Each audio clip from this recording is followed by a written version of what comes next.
Pessoal, vamos na sequência aqui, na aula número 6, tá? O módulo passado foi da aula número 5, cumprimento de sentença contra a fazenda pública. E agora na aula 6 a gente passa a ver o cumprimento de sentença nas obrigações de fazer, de não fazer e de entregar coisa. Gente, não muda, né? Formalmente falando, muita coisa. Por quê? Porque aqui a gente vai estar pedindo cumprimento numa obrigação de fazer, não é uma obrigação de pagar. Então é um fazer, certo? Ou um deixar de fazer. Então numa sentença em que a gente teve imposta uma obrigação de fazer, ela vai transitar em julgado e aí a parte sucumbente, a parte que perdeu, vai ter que cumprir o que está na sentença. Seja um fazer, por exemplo, demolir algo, ou deixar de fazer, não construir, não inscrever o nome de fulano nos órgãos de proteção ao crédito, por exemplo. Foi só 2 exemplos, tá? Então, transitado em julgado vai ter o requerimento do credor, né, para que se dê início ao cumprimento da sentença. E aí, olha só, aqui está um primeiro detalhe. O juiz, né, ele dispõe de meios para o quê? De medidas necessárias para forçar o executado a cumprir o que está na sentença. Quais são esses meios? Exemplo, professor, tá lá, multa, imposição de multa chamada astrente, né, lá do direito civil, multa diária, multa combinatória, determina a obrigação de não inscrição do nome de fulano e tal nos órgãos de proteção ao crédito sob pena de multa diária de 100 reais por dia.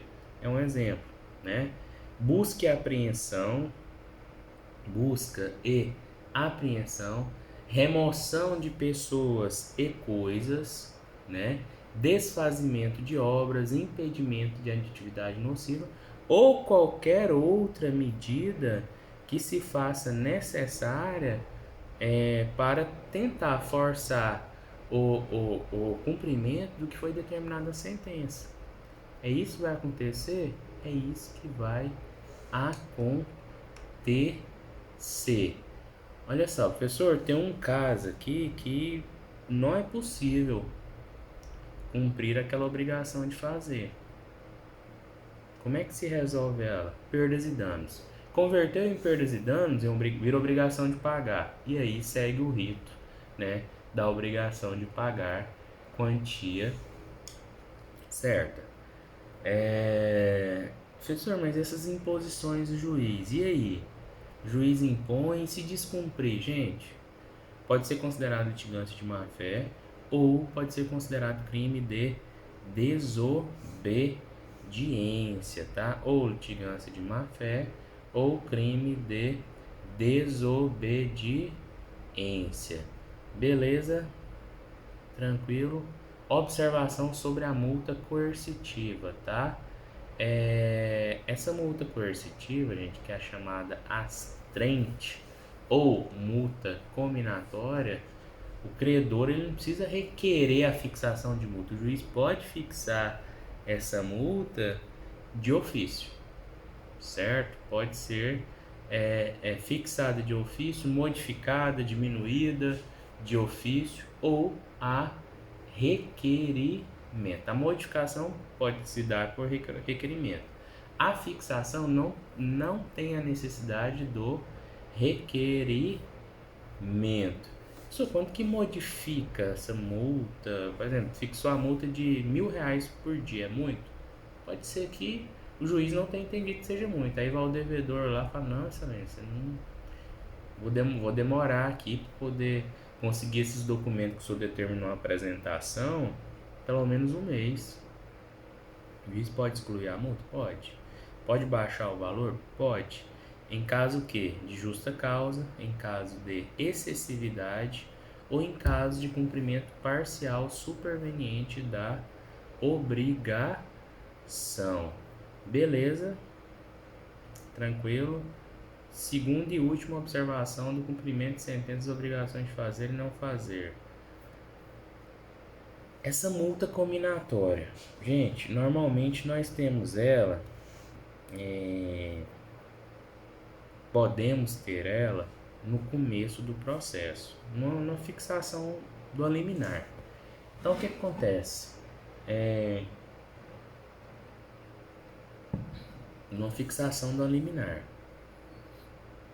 fixou ali a liminar para poder retirar a negativação do nome de fulano de tal, obrigação de fazer. Não, sob pena de multa diária de R$ 100 por dia. Não retirou, o processo está correndo, foi uma liminar, o processo está correndo. A pergunta é, retirou depois de 2 meses. Eu posso pedir o cumprimento provisório dessa multa que foi fixada? A resposta é pode, tá? Posso pedir o cumprimento provisório, mas o levantamento só poderá ser feito com o trânsito em julgado. Essa multa ela perdura desde o descumprimento, né, até o cumprimento da obrigação. Beleza? Só isso, pessoal? Só isso. Professor, quanto que eu vou ter a obrigação de fazer? Vai depender da sua sentença, da sua decisão, certo? Aí vai depender, né, do dispositivo da sentença ou da determinação contida na decisão. Beleza, gente? Vamos para o próximo ponto. Cumprimento de sentença nas obrigações de entregar coisa. Gente, a obrigação de entregar coisa, né, tá lá no artigo 498. Na ação que tenha por objeto a entrega de coisa, o juiz, ao conceder a tutela específica, fixará prazo para o cumprimento da obrigação. Parágrafo único. Tratando-se de entrega de coisa determinada pelo gênero e pela quantidade, o autor individualizá-la-á na petição inicial, se couber a escolha, ou, se a escolha couber ao réu, este a entregará individualizada no prazo fixado pelo juiz. Gente, quando que nós teremos uma entrega de coisa num determinado processo? Quando nós tivermos a discussão sobre um bem, né? Por exemplo, eu vendi o carro para você que está assistindo a aula, e aí você não me pagou o carro, ou pagou parte do carro e não pagou o restante. Eu entrei com a ação de cobrança e o juiz determinou a restituição do veículo por conta do não cumprimento da obrigação. É uma entrega de coisa? É uma entrega de coisa. Suponha que você tenha colocado aquela rodona 20 no carro. Uma benfeitoria, não é? Uma benfeitoria voluptuária. Nós temos benfeitorias úteis, necessárias e voluptuárias. Duas coisas. O juiz vai determinar você mandar restituir o carro a mim. Correto? Correto. Você é obrigado a restituir com as rodas? Não.